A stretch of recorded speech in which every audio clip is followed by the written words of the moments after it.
Our Bible study today is on Daniel 11, beginning at verse 11. Let us pray.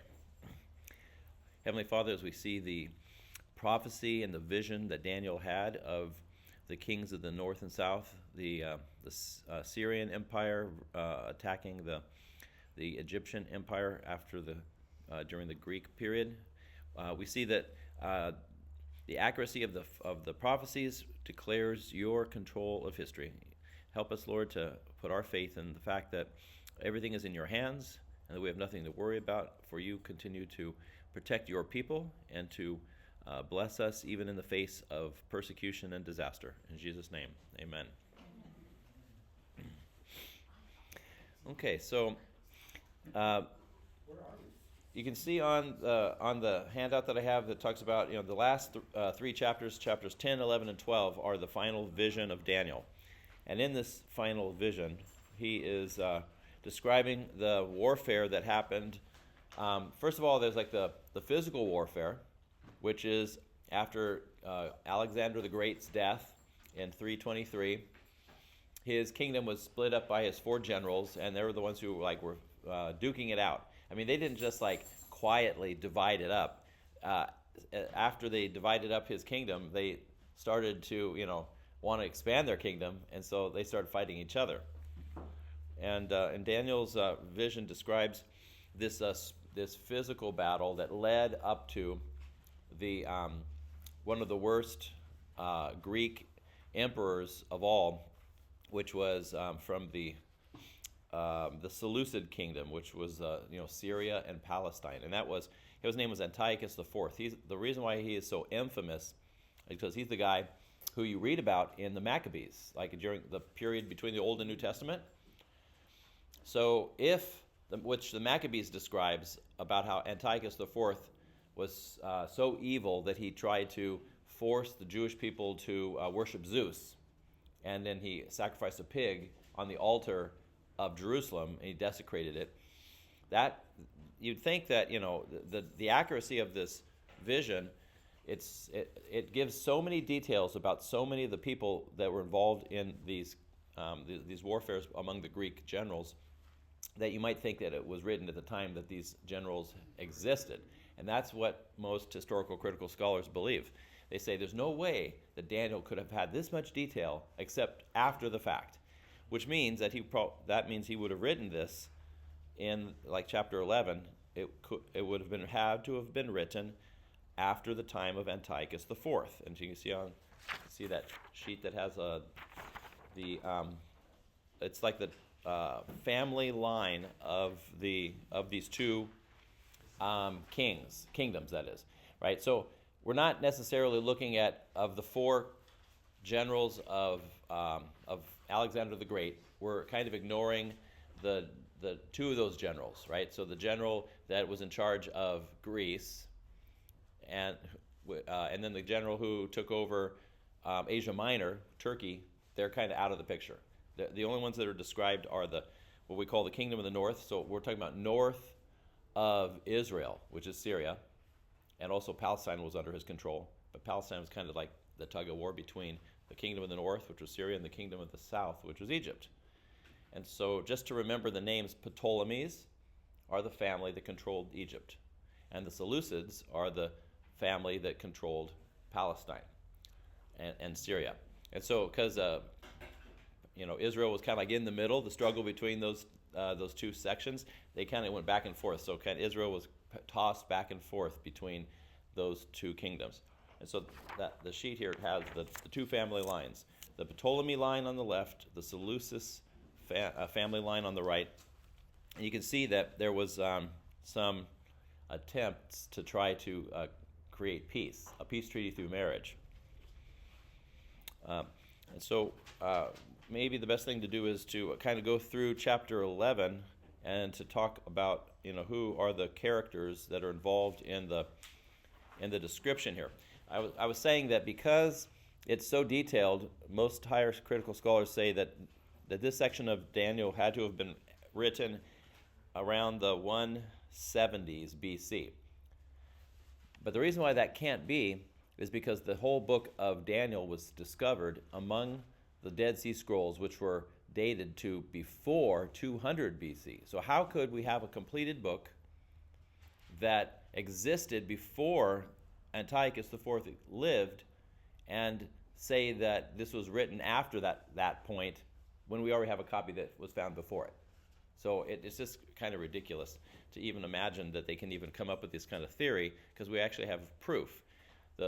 And also, the Old Testament had been translated in the 300s into Greek. So you already had a copy of Daniel in the Greek. So we don't have any manuscripts from the 300s, but we have a translation that was made in the 300s. So how in the world did that translation happen if the book didn't exist until 175 BC? Do you understand what I'm saying? So it doesn't make sense to say that because we're talking about BC, so it counts down. So 300, 200, 100, 107, down to the 100s. So 175 is after. It's like 150 years after the translation of the Old Testament into Greek. It had already been translated. We still have that translation today. Scholars still use the Greek translation of the Old Testament as an evidence of an early manuscript that they originally had. We don't have that original manuscript of the Hebrew Bible, but we do have the Greek translation of that manuscript, which shows us that it existed at that time. So the two generals, the Ptolemies and the Seleucids, they didn't necessarily agree on everything in the beginning. They kind of took their sections of the world, Egypt and Syria. We left off last time on verse 11. So let's read that, and I'll fill in some of the information as we go. Okay? Somebody read verse 11. Chapter 11, verse 11. Yes. Then the king of the south, moved with rage, shall come out and fight against the king of the north. And he shall raise a great multitude, but it shall be given into his hand. Okay. So, first of all, we have to understand who is the king of the south, right? So, on the chart says on the you can see on the left side there, Ptolemy the First. So he's the first person mentioned back in verse 5. It's called the king of the south. Now, the descriptions of these kings help us to identify which person they are on the list, right? But because this is prophecy, I guess one part of the idea of the prophecy is that it tells us what was going to happen, but it doesn't specifically give us the names, because if it did, then that would be even more evidence for the historical critical scholars to say that there was no way that Daniel was able to know this without it having been written at the time that it happened. But he's not mentioning the names. He's just telling us the king of the south attacked the king of the north. Okay, and so that's what it says here. The king of the south will march out in rage and fight against the king of the north. So back in verse 5, we identified the king of the south as Ptolemy the First. He's the one that started ruling in 323 BC on the chart. It says Daniel 11 verse 5. Now 323 was the year that Alexander the Great died, and so that's when each one of these generals took over. But whenever you see the phrase the king of the south or the king of the north, it's talking about one of these two lines, and it's not necessarily identifying that. It's not identifying who it is in the line, because in verse 5 we know it's Ptolemy the First, and then in this section, because this is further down in the history, this is Ptolemy the Second. So you can see on the chart that he started ruling in 285 BC. And they had their official name. So Ptolemy the First is kind of like the king's name, but then the rest of his title was the information that's listed there. So Ptolemy the First was known as Lagi Sotar, and then Ptolemy the Second, his given name was Philadelphus. So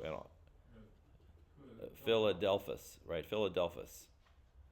And so these are mentioned in Daniel 11:5 and Daniel 11:6. But now we're in Daniel 11, verse 11, and let's see. And so we're kind of moving forward on the list. So we're talking about. So this is the background of what happened. So Ptolemy the First, after he died, Ptolemy the Second took over in 250 BC in Egypt, and then he decided to have a peace treaty with the other family, the Seleucids from Syria. So he married off his daughter Berenice to Antiochus II. So you can see on the little chart there's the marriage between Berenice and Antiochus II. Well, Antiochus II, who was ruling in Syria, he already had a wife. What was his wife's name? Laodice. And she's mentioned in Daniel 11:6, which we talked about last time. Well, in order to have the peace treaty, the Egyptian king said, "You can marry my daughter, but you have to divorce your wife." So he divorced Laodice. Do you think she liked that? No. So what she did was she sought revenge, and she eventually killed her husband and Berenice. So she poisoned them, and so Antiochus II and Berenice died, but Laodice had a son with Antiochus II before she poisoned him, and he became the next king, which is Seleucus II. As he's mentioned in Daniel 11:7-9. Again, we talked about that last time. And so when we get to, let's see, I'll just read my notes here.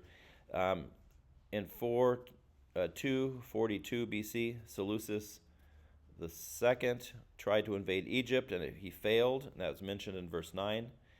And then Seleucus the third, he only reigned for 3 years after his father had lost the battle. He took over, and then he was murdered in 223 BC, and he was succeeded by his brother Antiochus the third, which is called Antiochus the Great. And so that's where we are in verse 11. Okay, so you can see that in verse 11 we're all the way down that family tree, 1, 2, 3, 4, the 5th generation. See, it's Antiochus the third, the Great. So he's the one who is in this section that we're reading about the king of the south. So it's Antiochus the third, and he was called the Great because he fought a lot of battles, and he actually won a lot of campaigns. So he got that name for being such a great general, right? So here in verse 11, it's talking about the king of the south marched out to fight against the king of the north, who will raise a large army, but it will be defeated. So how do we know what happened in this period of time? Well, there was a historian, a Greek historian named Polybius, and he writes, so I took down notes about what he said about this period. He said that Antiochus III was fighting against Ptolemy IV, and they had these big armies. So the Egyptian army was 70,000 troops, 5,000 cavalry, and 73 elephants. The Assyrian army from Antiochus had 62,000 troops, 6,000 cavalry, and 102 elephants. So even though he had less, the Syrians had less infantry, they actually had more cavalry and a lot more elephants. So you think that they'd be a stronger army, but he was defeated. He lost the war, and so the losses in the battle, the Syrian army ended up losing 17,000 men. They died in the battle, but the Egyptian army only lost 2,200. So it was a pretty huge defeat. And so that's what he was mentioning. And so what happened is, as we read through here, it says that the south will march out in rage against the king of the north, who will raise a large army. So the Syrians had this large army, and they were defeated. And then in verse 12, can someone read that? When the army is carried off, the king of the south will be filled with pride and will slaughter many thousands, yet he will not remain triumphant. Okay, so when the army is carried off, so that a lot of the Syrian army was destroyed and taken prisoner, right? So they were defeated. But the king of the south says he'll be filled with pride. So what happens? He went back up to Syria, and it mentions that, let's see. Well, it says he's filled with pride, but in some translations it might say something else. Anybody have a different version than the NIV? It says his heart shall be exalted. Okay, so yeah, his heart exalted. Sometimes that's translated as his heart is filled with arrogance or pride, and so this historian Polybius mentioned that after the war, he went back home, and this Syrian king, he lived this life of debauchery, right? So he was like all about pleasure seeking and getting drunk all the time, and this, in order to have raised that army originally, he gave a lot of authority to some of these commanders, but when they went back, they didn't want to listen to him, and so the story goes that that he had to go back home, and it says that because of his pride, he had to slaughter. It says he will slaughter many thousands, and he will not remain triumphant.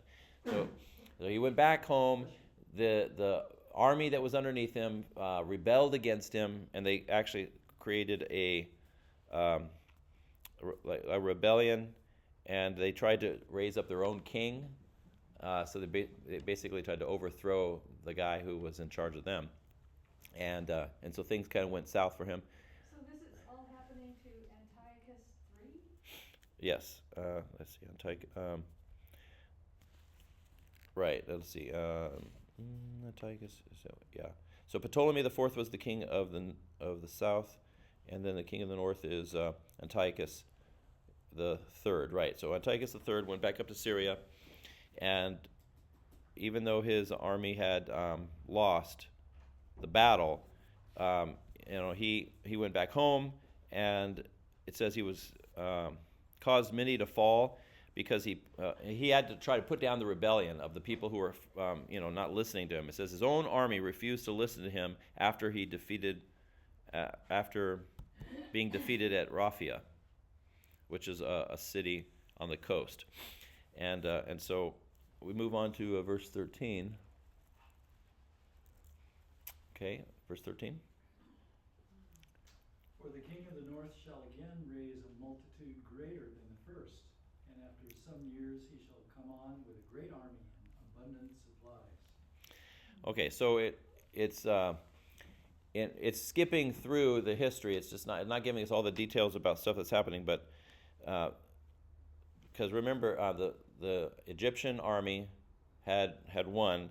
So Ptolemy the Fourth and his queen mysteriously died after the Syrians had gone back home, right? So we're talking about Egypt.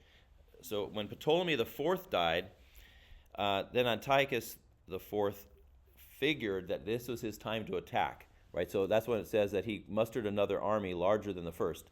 So even though he had lost a lot of people, here it is years later, the king in Egypt had died, and so he went back to try to take over Egypt, and so that's he actually did take back some of the territories that the Egyptians had gotten from him in the previous defeat. Most of that was where the Gaza Strip is today. So the Egyptians had defeated them and taken over the Gaza Strip, southern Israel, and then the Syrians had gone back home. And then after the king mysteriously died in Egypt, the Syrian army came back down and took it over again. They never took over Egypt, but they just took over all the territory from Syria all the way down to the border of Egypt, whereas Israel and Egypt are the border today, which is the Gaza Strip. Okay. Question. Yeah. On the chart to the right, we see the Seleucus, or I'm pronouncing it wrong, and then Antiochus from the very top, and then you go down and then it splits, and all of a sudden when there's a child there, starts with Seleucus the second, Mm-hmm. then there's two children, and each one is Antiochus and one is that correct? Okay, so so Seleucus the second, you're talking about, which was mentioned in Daniel 11:7-9. He had two children, Antiochus the third, and then Seleucus the third, right? Right. And Seleucus the third was murdered at a battle. I mean, he didn't die in the battle; he was murdered. Are they brothers necessarily? Yeah, they were brothers, and but the one on the right, Seleucus III, was killed. And then Antiochus III became the king at that time. So those are the two names that they always use, because then when the third had children. Yeah, Antiochus III is the one who was the one who was always trying to get territory back from the Egyptians. So is Antiochus the Third Alexander the Great? No, whenever you have the word "the Great" and listed after somebody, that means that they've had a lot of, they won a lot of battles. But if they had boys, they only named them those two names? Yeah, well, these are the names of the people who were rulers, as opposed to other children who were lost to history. Okay. They weren't their own Yeah. children. So Antiochus III is the ruler who was fighting against the Ptolemies, and so Ptolemy the Fourth on the left side of that list, he counterattacked Antiochus III, and then when I just told you that Ptolemy the Fourth had died mysteriously, and then so you can see on the left side Ptolemy the Fifth came on, and he was only 5 years old when his dad died, and now you've got Antiochus III saying, "This is my chance to grab Egypt." So he went and attacked Egypt because the 5-year-old who was the king couldn't do anything. But they did have some generals, and the general did protect the Egyptian empire. He was able to keep them from being taken over. Were these Egyptian rulers, were they like pharaohs? Okay, so this is the Greek Empire. So what happened is there was the period where there was the Egyptian rulers, and they ruled for hundreds and hundreds of years, and then when the Greek Empire came over, they basically took over Egypt and put their own people in charge.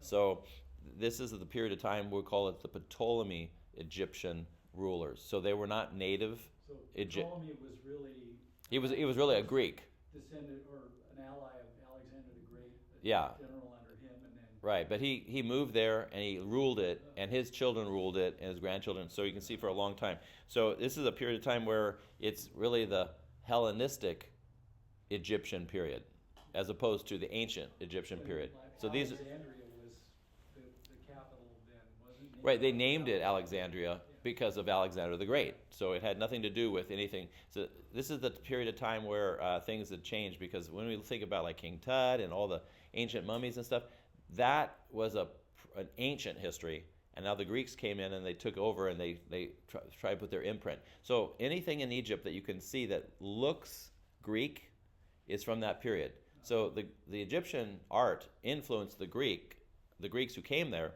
but also the Greeks influenced them, because there was when people were mummified, which they still did during the Ptolemy period, but on their sarcophagi, which is like like King Tut's tomb. You remember how King Tut's tomb had like the gold face and was very stylized? In the Greek Empire, they painted the tombs with more realistic faces. So they actually look like little windows into the person who had lived there. It wasn't like a mask. It was painted as a real person. And that was because of the Greek artwork. They did frescoes that were more realistic, as opposed to hieroglyphs that were more symbolic. So there's a big change in the history of the Greek, or of the Egyptian rulers after the Greeks took over. But then the Greeks didn't last all that long. Well, eventually they were replaced by the Romans. And you can see that we're going to get to the point where Cleopatra comes along, and so this was another attempt at a peace treaty. Okay, so because Antiochus the Third, he was trying to attack the 5-year-old Ptolemy the Fifth, and he had a general who was older to protect the country, and he didn't win against this other see, I don't know if I wrote it down, the name of the let's see, Antiochus III had a siege of the city called Sidon, and Scopas, that's his name. Scopas was the general in Egypt, and he was the one who was fighting for his king, Ptolemy V, who was only 5 years old. But he was defeated, and it says, we actually haven't gotten that far, so let's read a little further. Okay, so what verse were we last on? We read 13. 13? Okay, go on to verse 14. See, I'll read it then. In those times, many will rise against the king of the south. The violent men among your own people will rebel in fulfillment of the vision, but without success. Okay, so whenever you use the phrase "in those times," it's just, it's moving forward in the history. We don't have any specific years because, again, this is a vision, and it became true. But the whole purpose is to show Daniel the kind of circumstances that God's people will find themselves in. Because remember, they're going to be in between the Syrians and the Egyptians. Like, you think about the coast of the Mediterranean. So they're caught in the middle of these two countries. And so it says, the king of the south will rise again. And then I had mentioned how, let's see, that the king of the south is, that's the Egyptians, and the violent men among your own people will rebel in fulfillment of the vision. So what does that mean? Daniel, may not be describing any group in particular because we know that, remember I mentioned how the Syrian king, when he went back home, a lot of his army didn't want to listen to him anymore, and they tried to raise up another guy as their new king, and so they tried to create like a secession and to try to leave. But there seemed to be all kinds of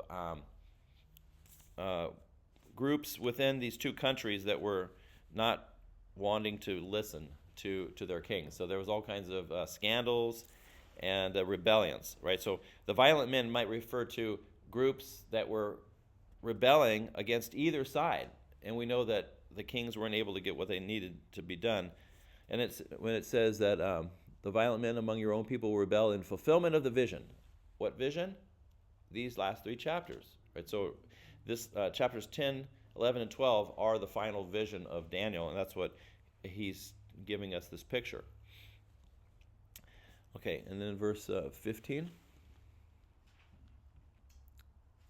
Then the king of the north shall come and throw up siege works and take a well-fortified city, and the forces of the south shall not stand, or even his best troops, for there shall be no strength to stand. Okay, so what do you think is it's describing here? So even if you didn't know anything about the history, which is really helpful to be able to look at, but if you build siege ramps, then obviously there's a city that was captured. Well, at least it was under siege, right? So probably isolated. They may have taken their food supply or their water supply. Right. Well, they would, normally if you besiege a city, no one can get in or out unless they give up. And if they're not giving up, then they're going to starve to death. So that's what it's talking about. In order to take a city that has a wall around it, you have to build a siege ramp to get over it in order to win. And so it's talking about how Antiochus III he besieged the city of Sidon, which I had mentioned to you earlier, and Scopas was the general from Egypt who was defeated there.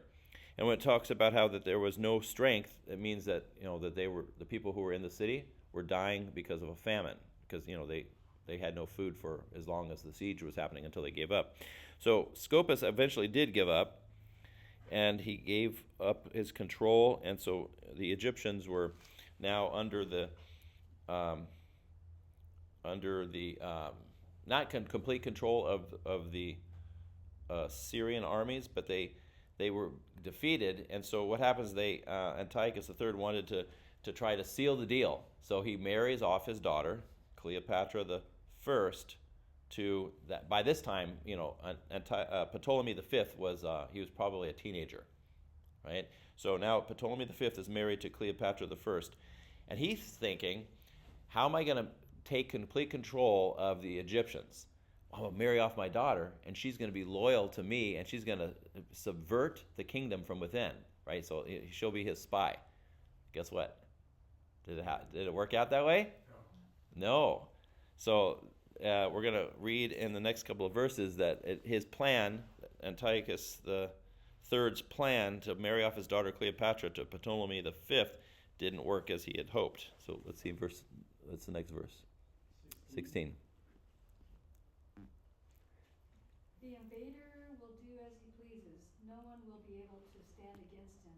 He will establish himself in the beautiful land and will have power to destroy it. Okay, so this is still describing what happened after the defeat of that. Let's see, Antiochus III defeated the Scopas, the general from Egypt.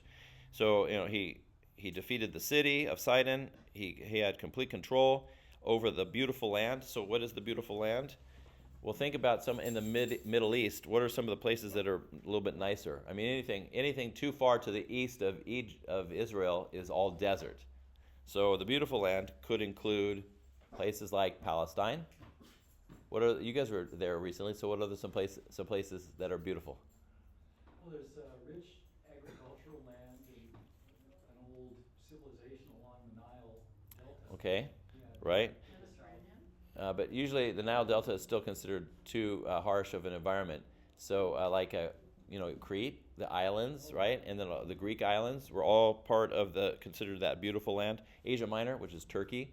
So scholars would say the beautiful land represents all those places where where it was lush and people were able to grow things. So like Israel, Turkey, and the Aegean islands. So it's just kind of a phrase that refers to all the good places that are worth controlling. Okay, and then it moves on to the section I just mentioned about this new alliance in verse 17. He will continue to come with the might of his entire kingdom and will make an alliance with the king of the south. And he will give him a daughter in marriage in order to overthrow the kingdom, but his plans will not succeed to help him.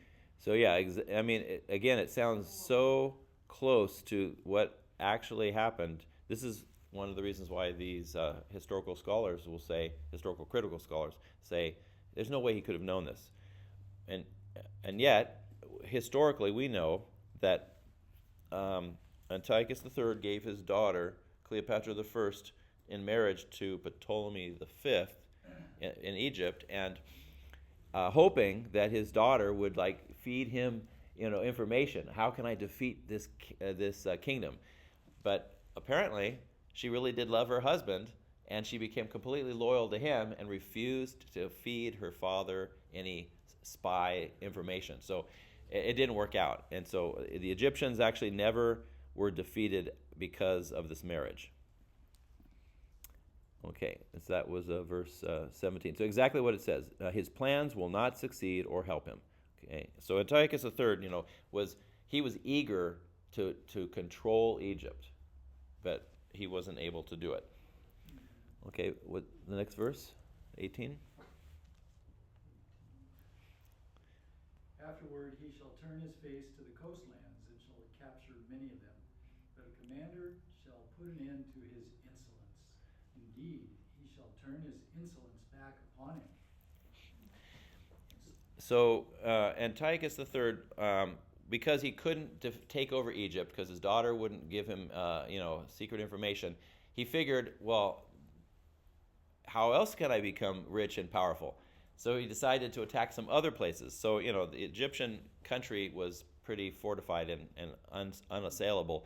So when it says that he determined to, let's see. This is still Antiochus III the Great. Right. Yeah, he turned his attention to the coastlands, right? So the coastlands are the coast of The whole coast. the coast of Greece. Okay? The coastlands would be like the Aegean islands and stuff like that. So now what's happening at this point, we're moving far enough into the history that now the new country that's starting to arise is the Roman Empire, right? So they're in Italy. Rome is starting to rise. And at this time, the Romans told Antiochus III to not attack the Greek mainland. They basically said, we don't care what you do to the east of us, but you better not be coming close to us, and you certainly have no right to take over the Greek mainland. So But do you think he listened? No, he did not. So he started by taking the islands around Greece in the Peloponnesus area below, and then he decided that he wanted to, his insolence or his pride was turned back on him. So he did attack. So it says that he attacked Thrace, which is Greece, and Rome told him not to do this. But in 192 BC, Antiochus III attacked, and he was met in a battle against the Romans, and he was defeated in 191 BC. So that was kind of the end of his reign. And so what happened is that the Roman commander who defeated him forced him into a treaty, and the treaty was, we're going to take hostages. Guess who they took as a hostage? Cleopatra. No, his son. Because Cleopatra was married to the king of Egypt, All right. right? So if you look on the chart, Antiochus III, his son was Antiochus IV, but when he was a teenager, he became a hostage and was taken to Rome. So he grew up in Rome. I mean, he wasn't mistreated or anything because he was royalty, right? But the thing is that the Romans figured, if we take your son as a hostage, then if you try to attack us, we'll just kill your son. So it was kind of like, forcing the king to obey them. And so they raised Antiochus IV in Rome, and eventually he went back to become the ruler after his father died, right? But he was raised as a Roman. And so that's one of the reasons why, when he started to rule over the Palestinian region, that he thought, well, I'm the true ruler of this area, and the Romans are behind me, and so I'm going to force these Jewish people to obey my rule, which is to serve Zeus, right? So the Roman Empire said, everybody has to worship Zeus. You can worship your own gods, but as long as you worship Zeus, you're okay. So they didn't really care if the Jewish people worshiped Yahweh, and so that's the point we're getting to. So just imagine, Daniel is at the end of the Persian Empire in the 500s. This is something that's going to happen 150 to 200 years later, and he's looking at something that's far worse. Because remember, the Persians weren't so bad because Cyrus allowed the Jewish people to go back and rebuild the temple. But as time went on, remember Xerxes I was one of the Persian emperors later on, and he was the guy who, with Esther, was talked into by Haman to commit genocide and wipe out all the Jews. So the Jewish people, had some bad stuff happening under the Persians, but things were going to get a lot worse. So this vision is to say, what God is preparing you for now under the Persian Empire, to trust in God, even when they're trying to kill you, it's going to happen again, but it's going to happen even worse. So Antiochus IV, he made worshiping Yahweh illegal. And so that basically all the Jewish people were told, if you're going to be Jewish, then you're going to go to jail or be killed. If you want to become like a Roman citizen, you just have to accept the gods of Rome and you'll be okay. I mean, does that sound like anything that happened later on? Think about after the time of St. Paul. Right? In Christianity, they were told, if you worship Jesus, we don't care about that. But as long as you worship who? The emperor, right? The emperor himself. So you had to say Caesar is Lord and offer sacrificial offerings, like basically incense. You just took a pinch of incense and put it into a little pot of fire in front of the statue of the emperor, and you had to say Caesar is Lord. And the Christians wouldn't do that. So the Jewish people are being prepared for their persecution, and for us as Christians, we can say the first century Christians would have been able to look back at the book of Daniel and say, God told them that they would make it through this persecution, and we can too. So even though this was written under the Jewish kingdom, it still applies to us today, because there are people who continually want to follow in the same footsteps of demanding, obedience first and foremost to the ruler rather than to your God. Can you think of any countries in the world where they demand that you give allegiance to the government before your God? Well, I do. That's the way it is, like in Iran and those countries. Exactly. Right. So, if you are a Christian in a communist country or in an Islamic country, your life is in danger because they think that you're committing treason because you're not putting either the Ayatollah or the ruler of the country, like Putin or whatever, first, right? So communism is all about the government is your god, and if you worship a god, then you're committing treason because you're not putting your allegiance where it belongs, right? So they always say you have to put your allegiance in the government first. That's what communism is all about. So definitely, this is we see that this came true under the Greek Empire and then also in the Romans.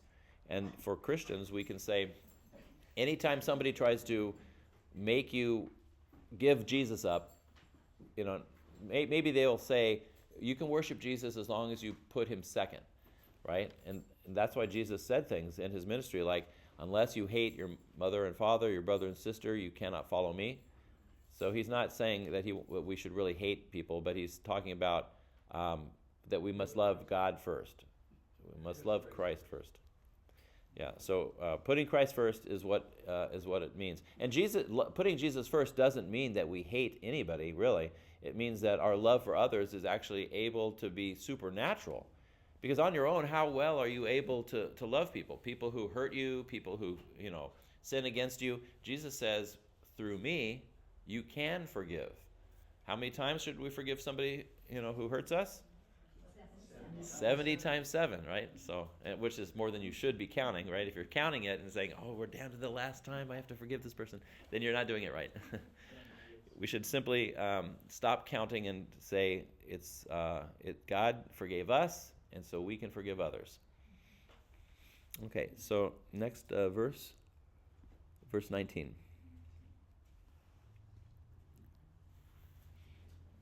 After this, he will turn back toward the fortresses of his own country, but will stumble and fall to be seen no more.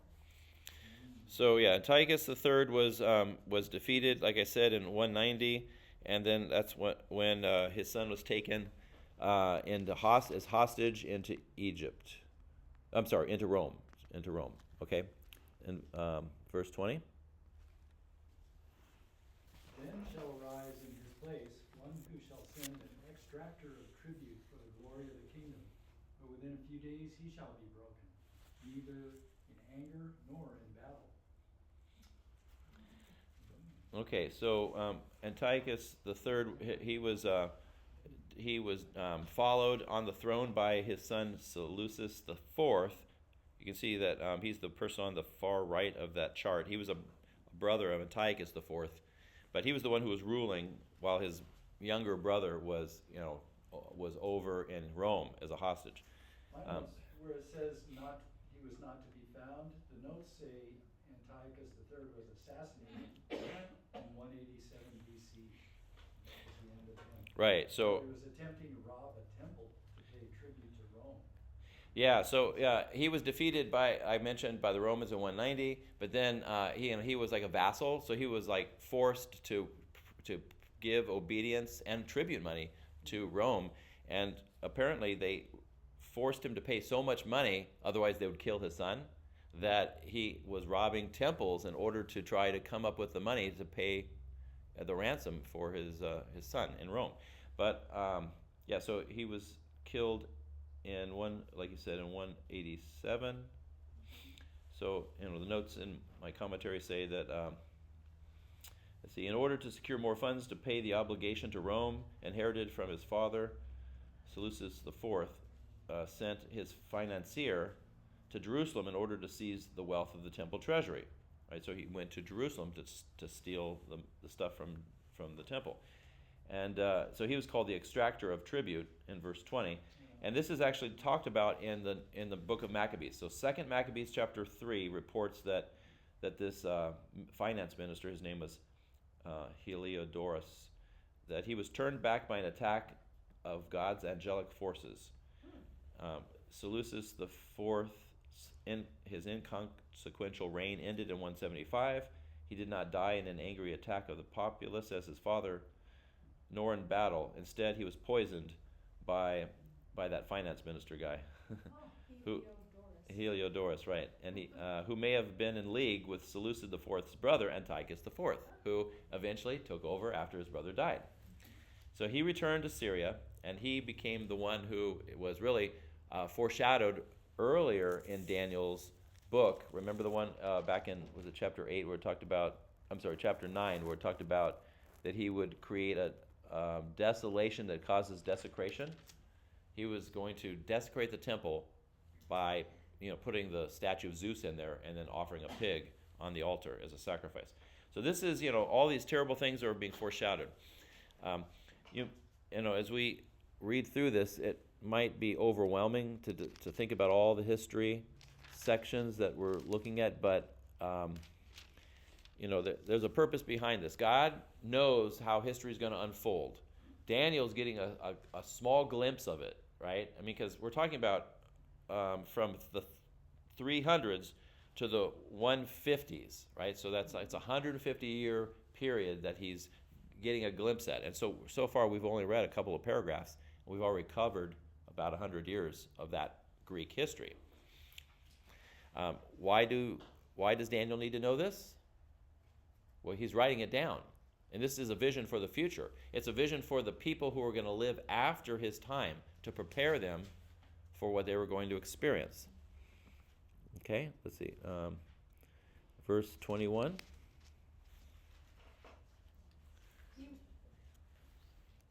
Go ahead. He succeeded a contemptible person who will not be given the honor of royalty. He will invade the kingdom when its people feel secure, and he will seize it through intrigue.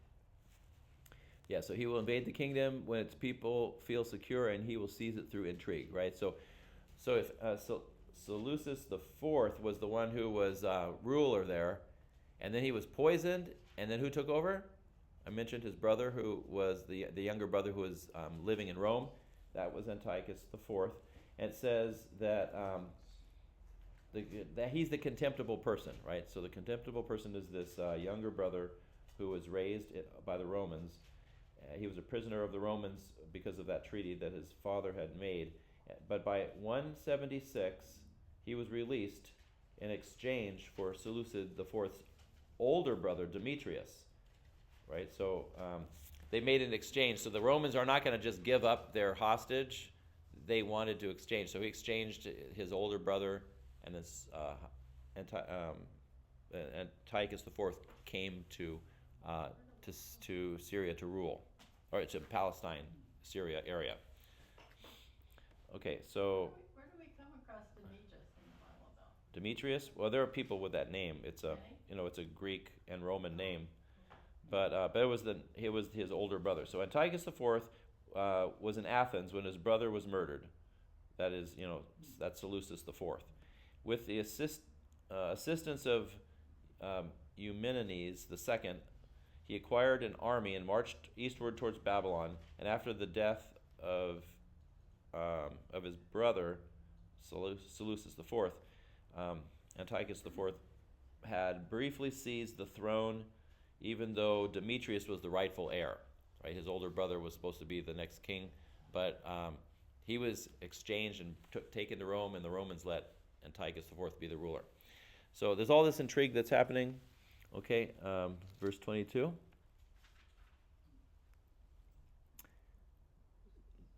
Anybody got it? Okay. 22. Armies shall be utterly swept away before him and broken, even the prince of the covenant. Okay, so talking about all these armies that are going to be dying in battles that are happening, both it and the prince of the covenant will be destroyed. So what happens here? So this is a portrait of Antiochus IV, describing about this. It's a reference to the Egyptian forces defeated by Antiochus IV. Let's see, I'm not sure which battle that is. The text does not mention the king of the south here. It's most probably a description of the forces Antiochus defeated in his ascent to the throne. So even though he was a son of Antiochus III, because he had been raised in Rome, the people didn't really want him to be their king, because they probably figured that he was kind of like a foreigner now. But he came to Syria and he took it over. But he had to do it by force. He had to raise up his army. The leader of a covenant in verse 22 refers to a Jewish high priest who was in charge of the religious life of the Jewish people who were still under the Seleucid Empire at this time. But the text is kind of ambiguous. It doesn't really tell us specifically that that's a high priest. Using the phrase "a leader of the covenant," because the word covenant refers to the covenant of Abraham. So it could be a high priest, but it also could be maybe somebody like a prophet. But at this time, we don't know of any prophets, right? This is in the Maccabees. If you read through the book of Maccabees, there aren't any prophets in Israel at this time. And that's one of the reasons why the book of Maccabees was not considered to be God's word by the Jewish people, because it wasn't authored by a prophet. It's just history. It doesn't talk about the coming of a Messiah, and it just talks about this battle between the Greeks and the Jewish people. So we're not absolutely sure who the one who was broken in verse 22 is talked about. Some people think it was the high priest. At that time, there was a high priest named Onias III. Antiochus III had confirmed the Jewish right to internal self-government and allowed the Jewish people to rule themselves. But when Antiochus IV showed up, he said, enough of this. You Jewish people are not going to be self-ruled. You're going to be ruled by me. And that's when things went really, really south. And that's one of the reasons why Daniel, back in chapter 8, had mentioned how bad things are going to get, the desecration of the temple. And in this section here is leading up to that description of how bad it's going to be when Antiochus IV. And he was called Antiochus IV Epiphanes. The word epiphany, we're in the season of Epiphany, means a revelation of God. So he actually named himself, I am Antiochus IV, I am God in your midst. I'm the appearance of God among you. Right? So we know when Jesus was born, we call it Epiphany because it's the appearance of God in our midst. That's why we call him Emanuel. But here's a king, a Greek king, who claims to be God in their midst. So, spoiler alert. Yeah. Luther writes about him as being the Antichrist. Yeah. Well, this is before Christ was born, but because he claimed to be the true appearance of God, but the real appearance of God was going to be Jesus Christ, then he would have been an Antichrist before Christ was born. Right? So the word Christ means anointed one. So he was claiming to be the true Messiah when the Jewish people were waiting for the real Messiah to show up. Okay, so let's see. When it talked about being swept away before them, both it and a prince of the covenant will be destroyed. So when it talks about the prince of the covenant, it's probably talking about one of these high priests who was ruling, really allowing the Jewish people to be self-ruled up until this guy shows up, and then he says that's done. Okay, let's see. So I think from this point on, we're going to get into the description of what Antiochus IV does, and so we'll probably stop in this verse in order to continue next week with verse 23. Any final questions? Okay, so now that you're thoroughly confused, just use your sheet here to keep track of the names. And the good thing about this sheet is it tells you the verse numbers of the names of the people. So if you look in the Bible and you say, well, who are they talking about? Then you can see on the chart which king we're talking about. But it's kind of like a soap opera, right? The soap opera of the battle between two families, right? So it's kind of like who are the families in the Romeo and Juliet? Montagues and the Capulets. There we go, the Montagues and the Capulets, right? So it's an age-old story. You got the Seleucids versus the Ptolemies, and human intrigue can only go so far, because whenever you think you're in control, just wait a little bit and you won't be, and because God's ultimately in control, and that's what Daniel was learning. Okay, so we'll finish up next week. Continue next week with this chapter in verse 23.